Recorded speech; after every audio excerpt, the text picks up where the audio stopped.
আসসালামু আলাইকুম। আন্তর্জাতিক খবরে সকলকে সুস্বাগত। শুরুতেই শুনবেন খবরের শিরোনাম।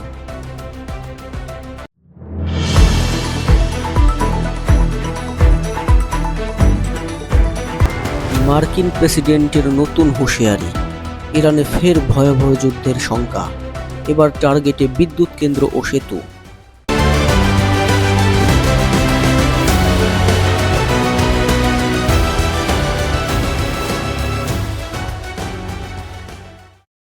মার্কিন প্রেসিডেন্ট ডোনাল্ড ট্রাম্প বুধবার এক সাক্ষাৎকারে ইরানের বিরুদ্ধে সম্ভাব্য নতুন সামরিক হামলার ইঙ্গিত দিয়েছেন। তিনি বলেছেন, যুক্তরাষ্ট্রের বাহিনী ইরানের বিদ্যুৎ কেন্দ্র ও গুরুত্বপূর্ণ সেতুগুলোকে লক্ষ্য করে হামলা চালাতে পারে।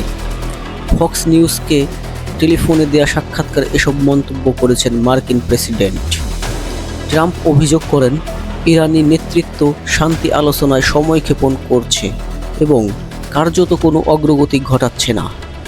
ট্রাম্প বলেন, আমি আরও এগোতে পারি। ইরানের কাছে একটি চুক্তিতে স্বাক্ষর করে বেঁচে থাকার সুযোগ ছিল, কিন্তু তারা তা নেয়নি। মার্কিন প্রেসিডেন্ট অভিযোগ করেন, তেহরান শান্তি আলোচনার নামে যুক্তরাষ্ট্রকে সময়ক্ষেপণ করাচ্ছে এবং এখন পর্যন্ত আলোচনা থেকে খুব কমই অগ্রগতি এসেছে।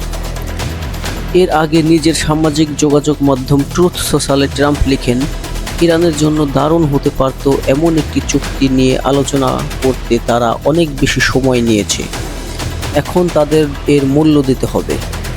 এছাড়া মার্কিন নৌবাহিনীর সাবেক অ্যাডমিরাল মার্ক মন্টগোমারি সতর্ক করে বলেছেন, পরিস্থিতি আরও খারাপ হলে ইরানের বিরুদ্ধে পূর্ণমাত্রা সামরিক হামলা আবারও আলোচনায় ফিরতে পারে।